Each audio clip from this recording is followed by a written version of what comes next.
and he got hurt very badly. The last insult enraged him, and he resolved to make a final attempt at scaring the twins.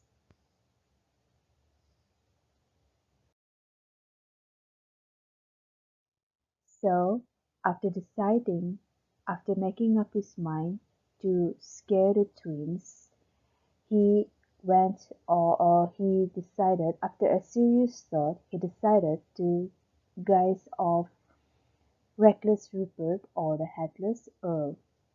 He had not appeared in this disguise for more than 70 years, so he thought this would be a good idea, and it will make the twins scared by seeing a ghost in an armor and without a head. It was, however, an extremely difficult make-up, and it took him fully 3 hours to make his preparations. At last everything was ready. After 3 hours, everything was ready, and he was very pleased with his appearance. At 1:15, he glided out of the wainscoting and crept down the corridor. On reaching the room occupied by the twins, he found the door just ajar, slightly open. Wishing to make an effective entrance, he flung it wide open, and to his surprise, a heavy jug of water fell right down on him, wetting him to the skin and just missing his left shoulder by a couple of inches. At the same moment he heard stifled shrieks of laughter proceeding from the four-post bed. The shock to his nervous system was so great that he fled back to his room as hard as he could go, and the next day he was laid up with severe cold. The only thing that at all consoled him in the whole affair was the fact that he had not brought his hat with him, for had he done so the consequences might have been very serious.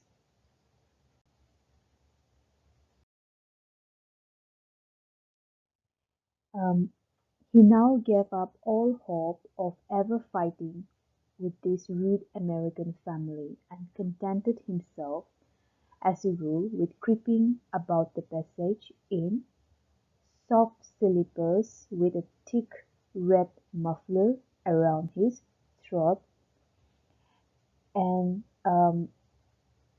he resigned himself from all his activities.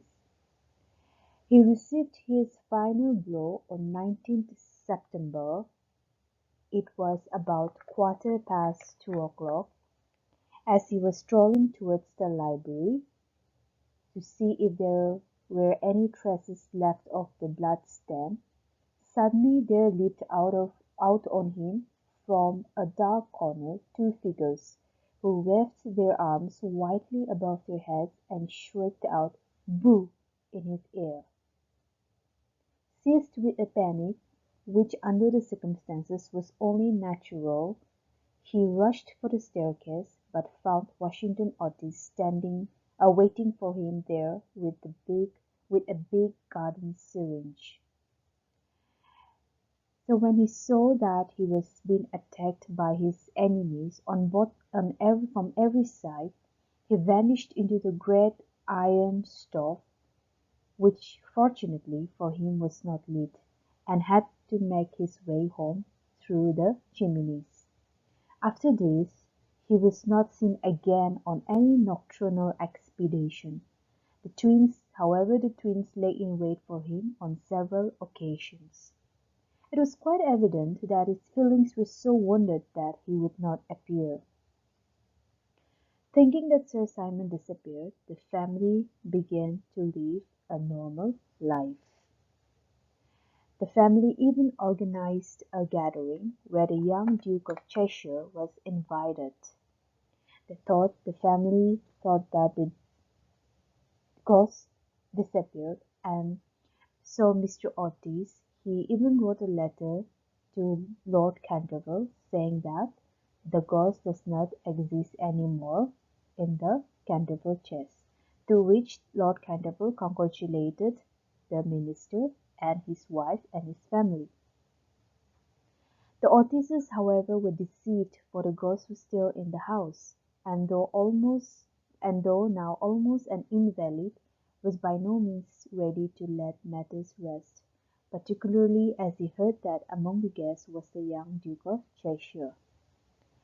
Accordingly, so he decided that he would terrorize the young Duke. So accordingly, he made arrangements for appearing to Virginia's little lover, that is the Duke, Mr. Cecil, in a celebrated impersonation of the vampire monk. So he decided that he will disguise himself as the vampire monk and scare the young Duke while he's sleeping. But at the last moment, however, his terror for the twins, he was scared for the twins, and so it prevented him leaving his room. And the little Duke slept in peace under the great feathered canopy in the royal bedchamber and dreamed of Virginia.